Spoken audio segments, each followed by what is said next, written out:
The Meditations, written by Marcus Aurelius, narrated by Ludo, Edison Lamb, Luigi Simmons, and Leandro, Stuart. The Meditations of Marcus Aurelius by Marcus Aurelius Antoninus, translated by George Long. Introduction. Marcus Annius Verus was born in Rome in AD 121, and assumed the name of Marcus Aurelius Antoninus, by which he is known to history on his adoption by the Emperor T. Aurelius Antoninus. He succeeded to the imperial throne in 161, and ruled till his death in 180.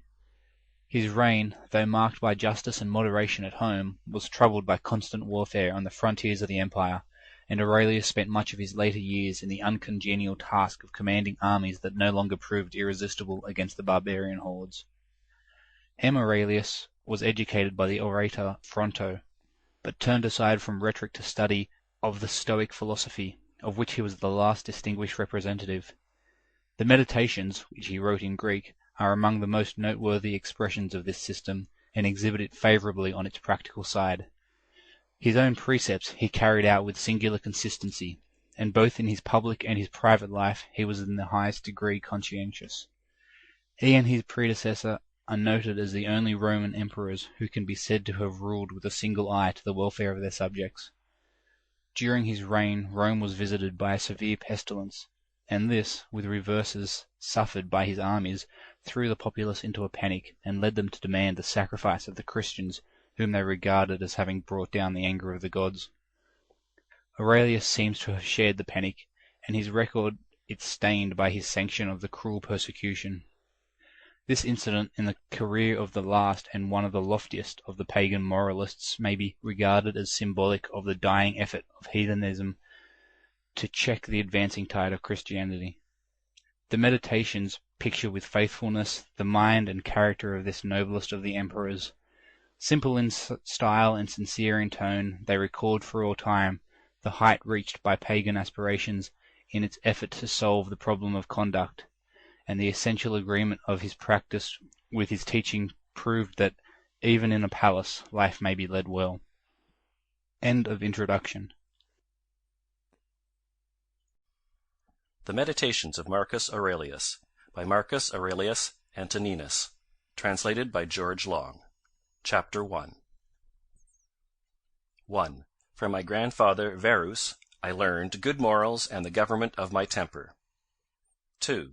From the reputation and remembrance of my father, modesty and a manly character. 3. From my mother, piety and beneficence and abstinence, not only from evil deeds, but even from evil thoughts, and further simplicity in my way of living, far removed from the habits of the rich. 4. From my great-grandfather, not to have frequented public schools, and to have had good teachers at home, and to know that on such things a man should spend liberally. 5. From my governor, to be neither of the green nor of the blue party at the games and the circus, nor a partisan either of the Parmularius or the Scutarius at the gladiators' fights. From him too I learned endurance of labour, and to want little, and to work with my own hands, and not to meddle with other people's affairs, and not to be ready to listen to slander. 6. From Dignatus, not to busy myself about trifling things, and not to give credit to what was said by miracle-workers and jugglers about incantations and the driving away of demons and such things, and not to breed quails for fighting, nor to give myself up passionately to such things, and to endure freedom of speech, and to have become intimate with philosophy, and to have been a hearer, first of Bacchius, then of Tandasus and Marcianus, and to have written dialogues in my youth, and to have desired a plank, bed, and skin, and whatever else of the kind belongs to the Grecian discipline.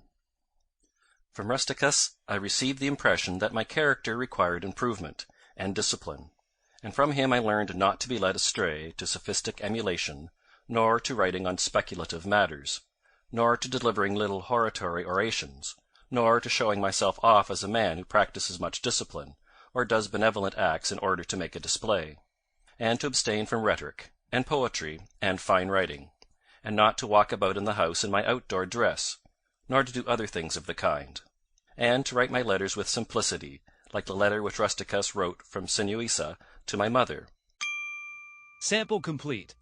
Ready to continue?